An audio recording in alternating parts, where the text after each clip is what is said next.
Welcome, everyone. Today, we're giving you something that could wake you up. Something that could shake your soul and make you ask the one question most people avoid. Am I really living, or am I just breathing? Because what you're about to hear is not motivation. It's a reminder of your mortality and the brutal truth that time doesn't wait. So lean in, close every other tab. This might be the moment your life changes. There was a study done inside a hospital. 100 elderly people standing at the edge of life. 100 human beings, just days away from death. They were asked one final question. What is your biggest regret? And guess what? None of them mentioned money. None of them mentioned fame. Not even failure. All of them said the same thing. I wish I had taken more risks. I wish I had chased my dream. I wish I had lived for me. Isn't that terrifying? They didn't regret what they did. They regretted what they didn't do. Look around you. The world is full of people with lungs breathing, hearts beating, clocks ticking. But most of them are already dead. Dead dreams, dead passion, dead courage, dead inside. They wake up just to go to work. They laugh on weekends to survive Mondays.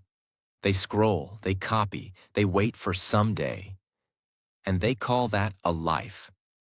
But let me tell you something, living is not what you do from 9 to 5. Living is not the job title you write on your resume.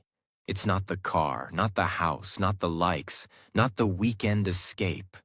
No, living is what wakes you up at 4 a.m. with fire in your chest.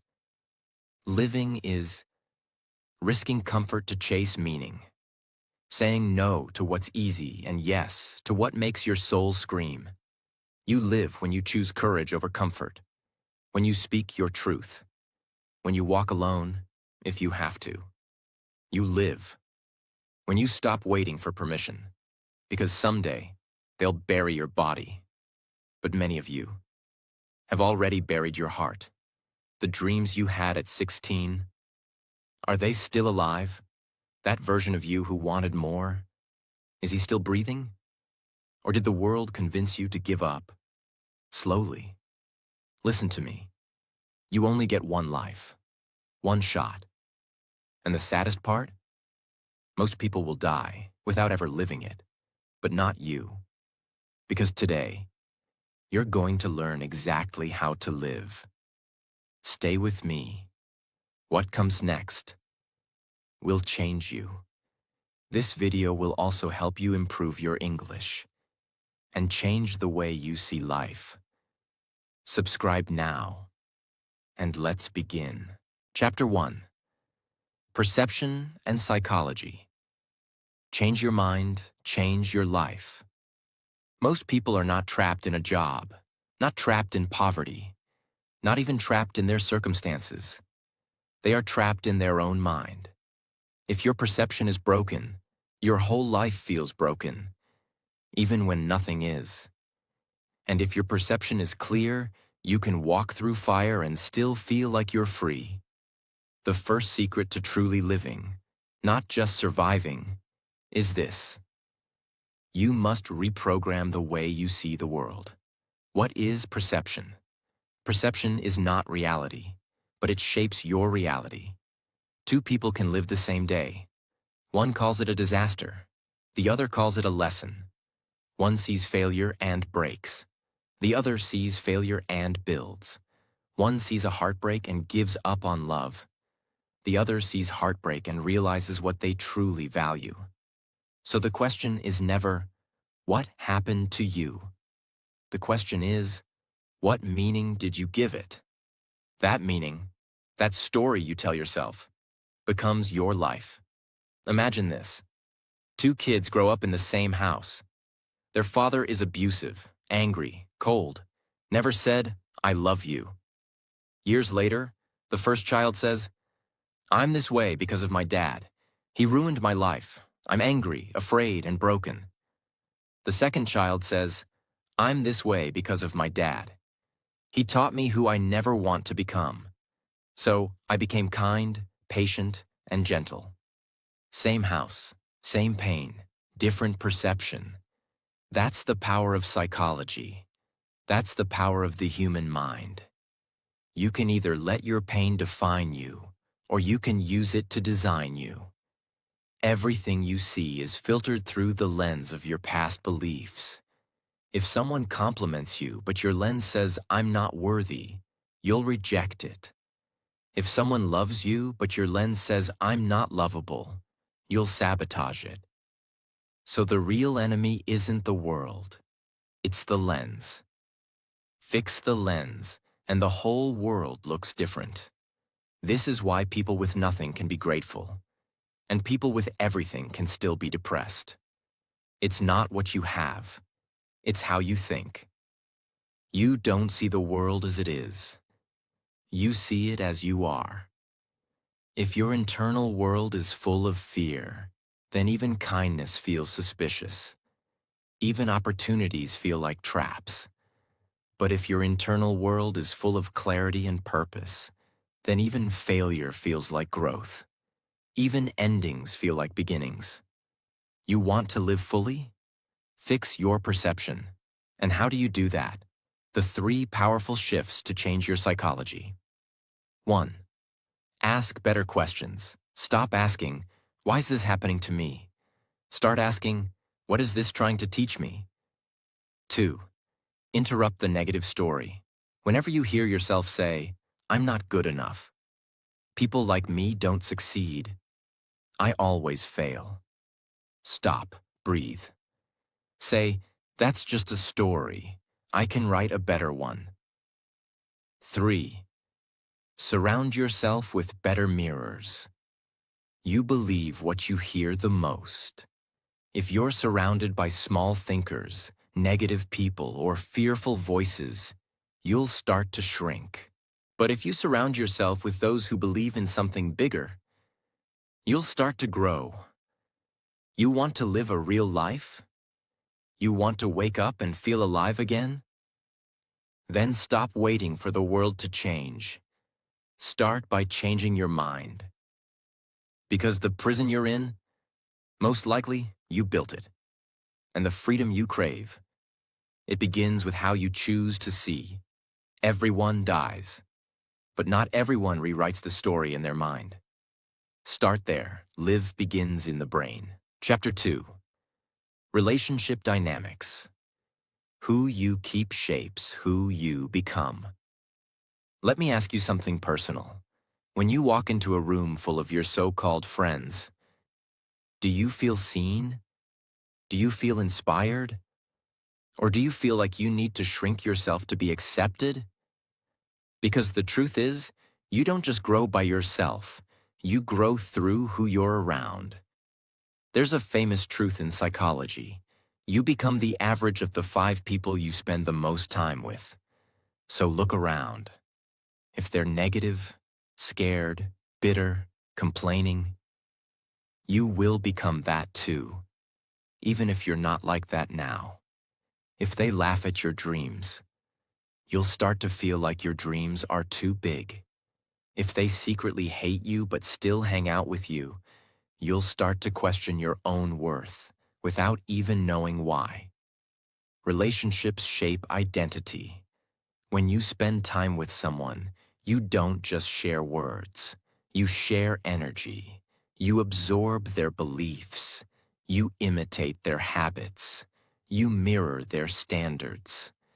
If you're surrounded by people who normalize laziness, you'll feel guilty for being ambitious. If you're around people who mock healing, growth, or deep thinking, you'll start to feel stupid for wanting to evolve. That's not friendship. That's slow poison. Growth has a price, and that price is often loneliness. For a little while. But let me be brutally honest with you. If you don't leave the wrong people, you'll never find the right ones. You'll stay trapped in average, in guilt, in circles that celebrate the past, but never build the future. You don't have to hate them. You don't have to fight them. You just have to outgrow them quietly. And you will. A young woman wants to become a writer, but all her friends joke, "Oh, so now you think you're going to be famous?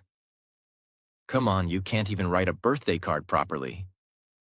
She laughs along and stops writing. She meets new people, authors, creators, dreamers. They say, "You should write that. That's a brilliant idea. Let's help you start." In 2 years, she becomes a published author. Same talent, same girl, different circle. 1. Audit your circle. Ask this for every person in your life. Do they expand me or shrink me? Do I feel alive after talking to them or emotionally drained? Would my future self thank me for keeping this connection? 2. Stop forcing loyalty to dead energy. Loyalty is beautiful, but only when it's mutual. If you're always the one giving, supporting, saving, but they're never there when you need them, that's not loyalty. That's self-abandonment. 3. Choose alignment over history. Just because you've known them for 10 years doesn't mean they still belong in your next 10. Choose people who align with your future, not those who are comfortable with your past. You are not meant to carry everyone with you. Some people are chapters, some are whole books, and some are just footnotes. If you want to live, truly live, you must protect your energy like your life depends on it. Because it does. Everyone dies, but not everyone chooses who they walk with. Choose wisely, and your life will feel like a rising flame instead of a fading light. Chapter 3. Don't try so hard. Let go to set yourself free. There is a hidden pain in modern life. It's the pain of trying too hard to be someone you're not, trying too hard to be loved, trying too hard to succeed, trying too hard to be enough. And in this struggle, we lose ourselves. The world tells you, work harder, push more, hustle 24/7. But no one tells you the cost of always trying. You lose your peace, you lose your joy, you lose the real you. So here's the truth. Trying too hard is not the way to live. Letting go is. Trying too hard means you don't believe you're enough without the effort. It means your value is tied to outcome, not presence. It means you're addicted to performance, not aligned with purpose. Let me explain. You try to impress people who don't even think about you. You try to prove your worth to those who already doubted you. You try to be strong when you're breaking inside. You try to be perfect so no one leaves. But in all this trying, you stop living. You become a machine, a performance, a mask. There's a beautiful story told by a wise master. A man falls into a river. He struggles, panics, kicks, and gasps. He tries harder and harder to stay afloat. The more he fights, the more he sinks. Until finally he stops. He lets go. And suddenly, he floats. That's life. Sometimes, the harder you try to control everything, the more you drown. But when you release, you rise. It comes from the fear of rejection, not being enough, failure, abandonment, not being loved. So you overcompensate. You become a people pleaser. You become a perfectionist. You fake confidence. You force relationships. You push when you should pause. But real life doesn't reward effort. It rewards alignment. What's the difference between effort and force? Effort is healthy. Force is toxic. Effort feels like energy moving in flow. Force feels like you're dragging yourself through mud. Effort is when you plant the seed and water it with love. Force is when you keep digging it up every day to see if it's grown. Effort is giving your best. Force is never feeling like your best is enough. Letting go doesn't mean giving up.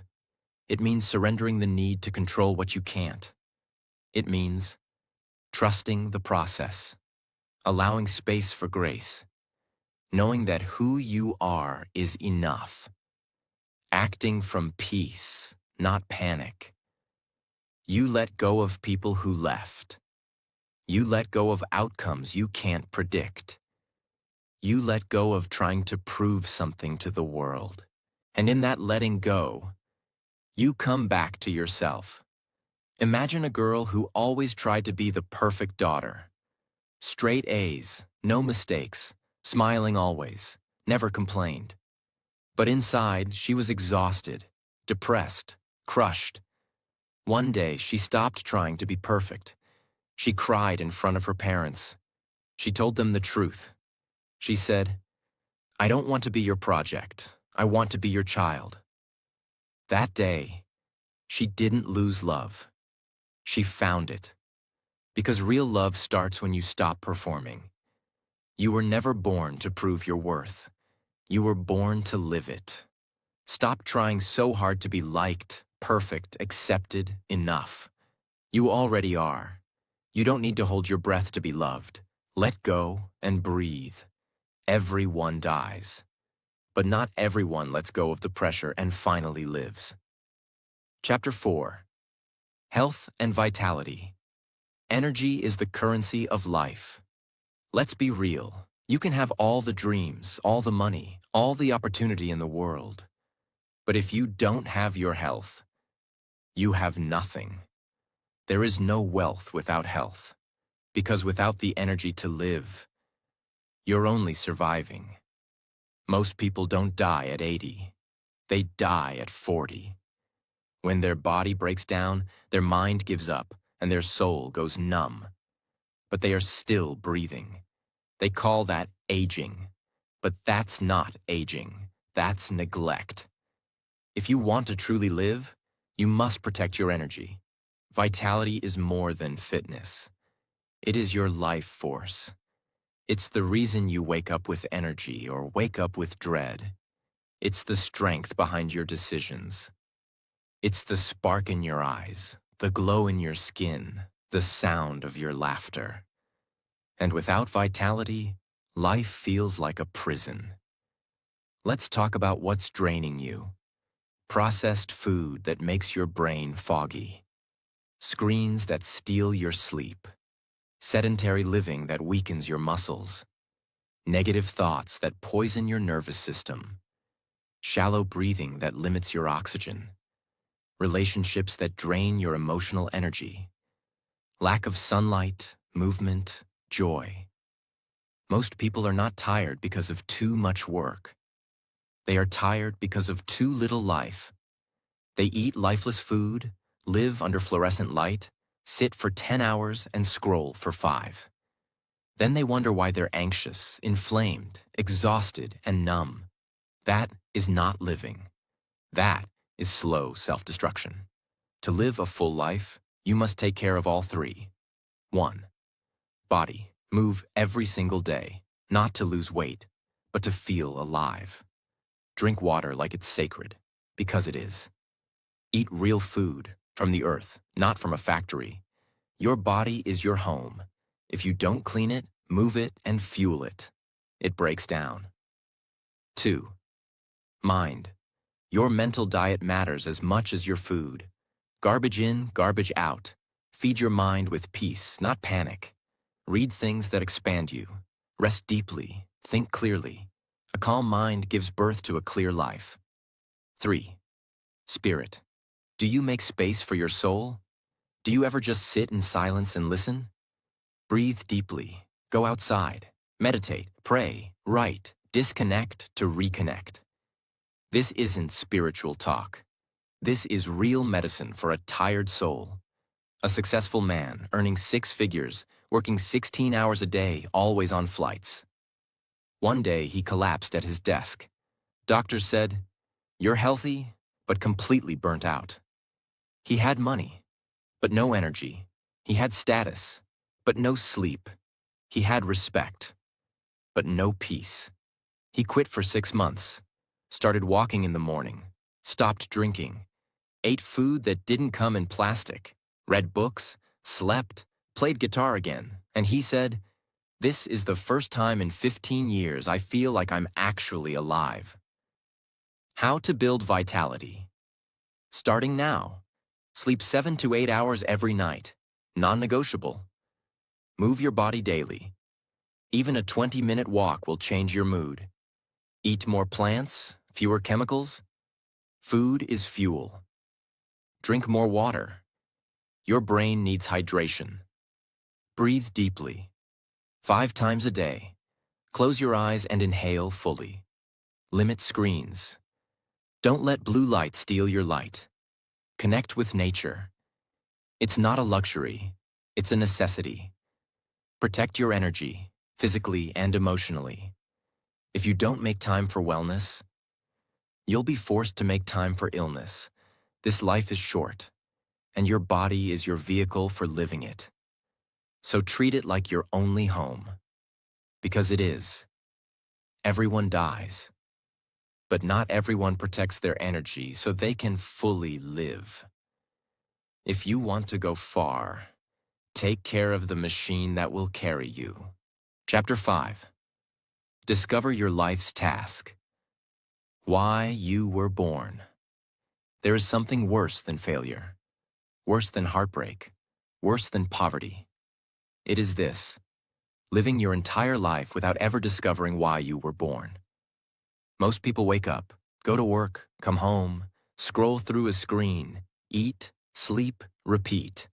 Years pass, and one day they whisper to themselves, "Is this all there is?" They had a fire inside them, a calling, a spark, but they buried it under society's expectations. And now they're surviving a life they never truly chose. Your life's task is the one thing only you can do. It is your unique contribution to the world. The thing that uses your pain, your talent, your past, your passions, your voice. It's not always a job. It's not always something you get paid for. But it is something that gives your life meaning. A person with no task becomes empty. A person with a task becomes invincible. Most people never find it, because they were told, get a safe job. Be realistic. Follow the rules. Don't dream too big. So they traded their gift for a salary. They traded their genius for approval. And now they wonder why they feel hollow inside. It's not because you're broken. It's because you're not aligned. Here are 5 powerful questions to ask. 1. What did I love doing as a child, before the world told me what success is? Go back to what made time disappear. 2. What comes easily to me but seems hard for others? That is your natural zone of genius. 3. What problem am I obsessed with solving even for free? That is your heart's direction. 4. What pain have I survived that I want to help others overcome? That is your emotional calling. 5. If money didn't exist, what would I spend my life doing every day? That is your soul's truth. Write these down. Think deeply. Your purpose isn't lost. It's waiting for you to remember. Don't think you must find it at age 20 or 30. Some people discover it at 50, some at 70. There is no deadline. But there is one rule. If you don't search for it, you'll die with it still inside you. And that is the real tragedy. This world doesn't need more copies. It needs people who come alive. You were not born just to pay bills and die. You were born to build, to express, to heal, to speak, to invent, to inspire. Everyone dies, but not everyone finds out why they lived. Find your task, then give your life to it. That is how you become eternal. Chapter 6. Financial Intelligence. Money doesn't buy life, but it builds freedom. Let's be honest. Money isn't everything, but it touches everything that is. Your health, your relationships, your time, your peace, your ability to give, to create, to explore, to live. All of it depends, in some part, on money. People who say money doesn't matter usually don't have to worry about it. The truth is, financial ignorance kills dreams. Financial intelligence sets you free. It's not just earning more, it's understanding how money works, where it flows, why it disappears, and how to make it work for you instead of against you. Most people are slaves to money. They live paycheck to paycheck, not because they are lazy, but because no one ever taught them how to manage their energy, value, and mindset around money. 3 common lies about money. 1. Money is evil. No, greed is evil. Money is a tool. It magnifies who you already are. 2. If I work harder, I'll become rich. Hard work helps, but smart money grows. Many hard workers stay poor because they never learn about assets, investment, and ownership. 3. I'm just bad with money. No one is born bad with money. You're just untrained. Like a muscle, it can be built. 5 pillars of financial freedom. 1. Learn to save, but not just save. Saving is step 1, but don't hoard. Learn to use that money to grow. 2. Invest early, even in small amounts. Compound interest is real. $10 invested monthly is worth more than 100 saved once. 3. Create multiple income streams. Don't rely on one job. Learn skills that pay you in different ways. Writing, designing, consulting, selling. 4. Understand needs versus wants. Most people are broke not because of poverty, but because of poor priorities. Buy tools, not just toys. Invest in learning, not just lifestyle. 5. Let money serve you, not control you. Use money to buy freedom, not to impress strangers. Don't be afraid to talk about money. The more silent you are about money, the more shame you build. Talk about it, learn about it, ask people, read books, watch videos. Do not stay in the dark. Because poverty isn't just a lack of cash. It's a lack of education, clarity, and strategy. And no one will teach you unless you teach yourself. You can't control the economy. You can't control inflation. But you can control your knowledge. Make money your servant, not your master. Everyone dies. But not everyone becomes financially free enough to truly live. Get free. And help others do the same. Chapter 7. Discipline and Self-Love. The foundation of a powerful life. Most people think self-love means treating yourself, forgiving yourself, or being kind to yourself. And that's true, partly. But the real self-love is much harder. The real self-love is called discipline. Because you can't love yourself fully if you keep breaking the promises you make to yourself. What is discipline? Discipline is not punishment. It is the highest form of respect you can give to yourself. Discipline means showing up when it's easier to quit, saying no when temptations whisper yes, choosing your long-term growth over short-term pleasure, keeping your word even when no one's watching. People who lack discipline often say, "I'll do it tomorrow. I'm just not motivated. I'll start next week." But people with discipline, they act even when they don't feel like it, because they understand. Motivation starts you. Discipline builds you. Self-love is not just bubble baths and positive quotes. It is being honest with yourself. It is setting boundaries. It is saying, "I deserve more, and I will not settle for less." It is choosing foods, people, routines, and habits that honor your future self. Self-love is doing what is right for you, even when it's not popular, easy, or fast. If you say you love yourself but you keep destroying your body, keep wasting your time, keep entertaining disrespect, keep lying to yourself, then that is not love. That is self-abandonment. Every time you wake up early to pursue your goals, you are loving yourself. Every time you go to the gym, eat clean, and push through discomfort, you are loving yourself. Every time you say no to toxic people, you are loving yourself. Every time you sit down and study when you'd rather scroll, you are loving yourself. Discipline is love, not restriction. It is protection. Imagine an alarm clock rings at 6 a.m. A person has two choices: hit snooze, stay in bed, feel guilty later, and rush through the day. The difference is not in talent, intelligence, or luck. It's in discipline. Getting up when you said you would, that is self-respect. That is self-love in action. Every time you follow through on a promise to yourself, even something small, you strengthen your confidence, your clarity, and your power. Discipline is not a punishment. It's the daily proof that you believe in your future. 1. Start with one non-negotiable. Choose one thing you will do daily, no matter what. It could be 10 minutes of reading, 20 push-ups, or waking up at a fixed time. Start small. Build identity. 2. Remove options. If you want to wake up early, don't sleep with your phone beside your bed. If you want to eat clean, don't keep junk in the house. Make the right choice easier. Remove the wrong ones. 3.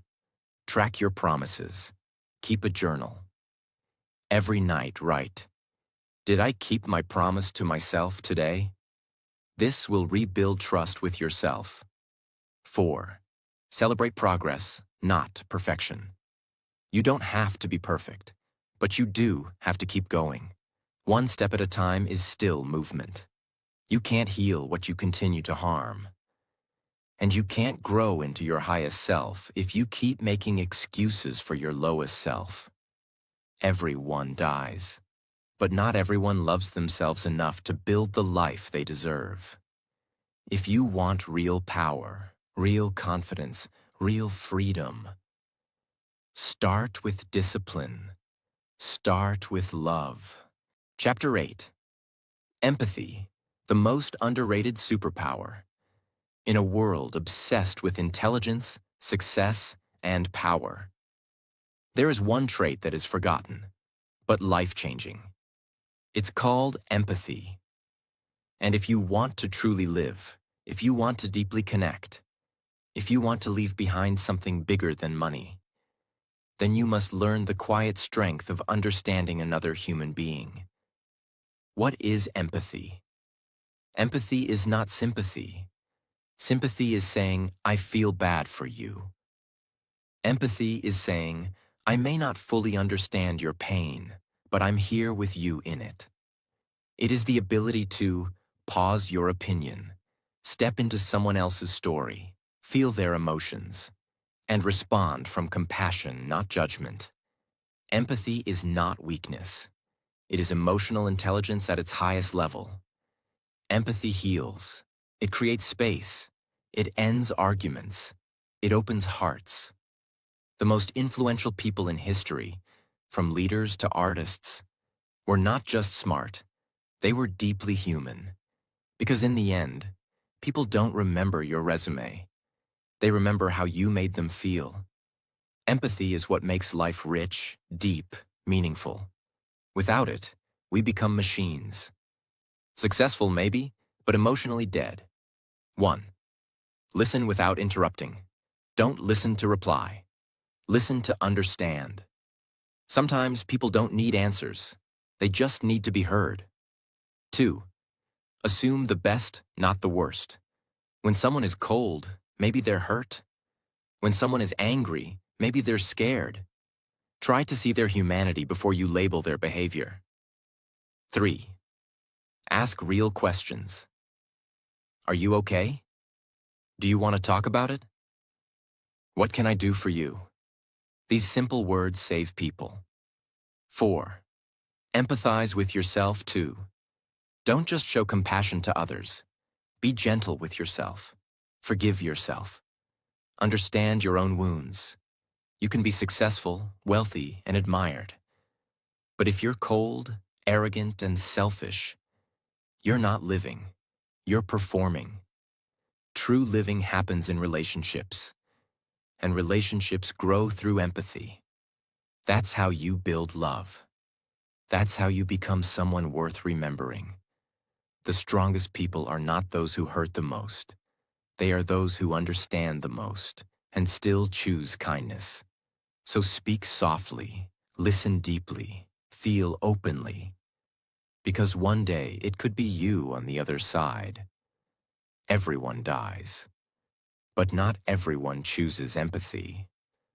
Not everyone becomes a healer in a world of hurting people. But you can. And that is how you truly live. Chapter 9. Focus on yourself. Not the noise, not the crowd. There is a voice inside you that knows what to do. It's quiet, it's calm, it's honest, but it often gets drowned out by opinions, by pressure, by comparison, by noise. Most people never become who they are.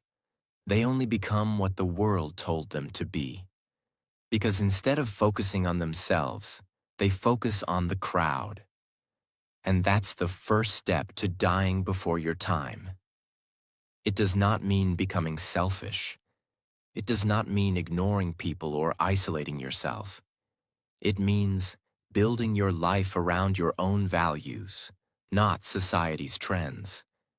Measuring your growth based on your own path, not someone else's timeline. Working in silence, healing in private, and living in alignment. Even when no one claps. In the age of social media, people compare their real life to someone else's edited highlight reel. You see someone's success and think, why am I so behind? But you don't see the debt they're hiding, the anxiety they're carrying, the truth behind the photo. When you compare, you forget your own uniqueness. You forget that you're not supposed to run their race. You were born to run yours. Imagine two runners. One is running a marathon. Slow, steady, focused. The other is sprinting, fast, intense, and burning out quickly. Now imagine the marathon runner starts comparing himself to the sprinter. He tries to match his speed. What happens? He collapses. That's life. You were designed for your own pace, your own journey, your own timeline. If you try to copy someone else's path, you will exhaust yourself and never arrive. 1. Approval addiction. You do things not because they're right for you, but because you want to be liked. 2. Overconsumption. You watch too many people, you read too many opinions, and you forget your own voice. 3. Emotional distraction. You let other people's problems become your full-time job. You fix everyone else, while your own life is falling apart. How to start focusing on yourself. 1. Silence the noise daily. Take at least 30 minutes every day with no input, no phone, no scrolling, no talking. Use that time to think, write, walk, breathe. 2. Unfollow to refocus. If someone's content makes you feel small, anxious, or inadequate, unfollow. Protect your mental space like your life depends on it. 3. Define your own success. What does a good life mean to you? Not to your parents, not to your boss, not to the world. To you. Write it down. Build around that. 4. Celebrate small wins. Progress is personal. If you woke up earlier than yesterday, that's growth. If you controlled your anger today, that's power. Focus on your own ladder, not someone else's finish line. When you spend your whole life looking at others, you miss your own greatness. Focus is not selfish. Focus is sacred. Everyone dies, but not everyone focuses long enough to build a life worth living. Tune out the crowd. Tune into your soul. That's where your real life begins. Chapter 10. Smile often, because life is not a punishment. When was the last time you smiled? Not because something funny happened, but because you remembered that you are alive? Life is hard, but life is also precious. And most people walk through it with a frown, not because they're angry, but because they forgot how to see beauty in small things. Smiling is not weakness. It's not naivety. It's not pretending everything is okay. Smiling is strength. It is the courage to face life with hope. It is the decision to choose light, even in darkness. Because a smile is not just for your face. It heals your body. It resets your brain. It softens your heart. Because they're always chasing something. Next goal, next paycheck, next relationship, next success. And in that chase, they miss the moment. They say, "I'll smile when I make it." But the truth is, if you don't smile now, you won't smile then. Because happiness is not in the next thing. It's in your present presence. Studies show that even fake smiling sends signals to the brain to release serotonin and dopamine, chemicals that reduce stress and increase happiness. This means you can literally smile your way into a better emotional state, not by force, but by choice. When you smile, your brain believes you're safe. And when you feel safe, you open up to life again. There was a man who smiled at everyone on his bus ride every day. He didn't say a word, just smiled. One day, a woman stopped him and said, "I was going to end my life last week, but your smile reminded me that life can still have kindness, that someone sees me." One smile. No words. A life saved. You never know what your smile can do. Not just to others, but to yourself. How to smile more, even in a hard life. 1. Practice gratitude in micro moments. You don't need a big reason to smile. Warm tea, a deep breath, a memory, a breeze, a bird, a kind word. Start noticing the little lights in your day. 2. Make eye contact and acknowledge people. At the store, on the road, in your home. Look people in the eyes and offer them a real smile. It's free, and it's powerful. 3. Heal what's stopping your joy. If you haven't smiled in weeks, something deeper needs healing. Don't ignore it. Talk to someone. Write, reflect. Cry if you must. But don't let your light go out. 4. Laugh again. Watch something funny.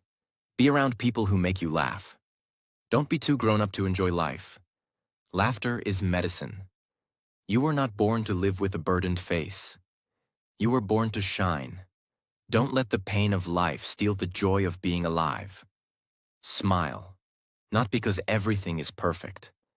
Smile because you are still here, still breathing, still becoming. Everyone dies, but not everyone smiles while they're still alive. Be the one who does. Because a smiling soul is a living soul. Listen carefully. This life is not a rehearsal. This is the real thing. No second take, no backup copy, no guarantee of tomorrow. And most people, they live like they're going to live forever. But they're not. They wait. They delay. They hide. Waiting for the right time. Waiting for permission. Waiting for confidence. But the truth is, you don't need more time. You need more courage. Courage to be who you really are. Courage to love again. Courage to walk away from what's killing your soul. Courage to take risks. Courage to start now. You came to this world for something, and deep down, you know it. So stop wasting your life just being alive. Live like you mean it. Live like you're on fire inside. Live like your story will outlive you. And if today is the day you woke up, then promise yourself this. From this moment on, I will live wide awake. I will not die with my dream still inside me. I will not leave this world quietly. I will live fully, deeply, loudly, truly, because I was not born to be forgotten. That's how you live. That's how you become immortal. If this video shook something inside you, if it reminded you of your power, your pain, your purpose, then this is just the beginning. Hit that subscribe button for your future, for the life you're about to build from this moment on. We're building something here, a world of people who don't just survive, but truly live. Join us, because everyone dies, but not everyone lives. Now it's your turn. Go live.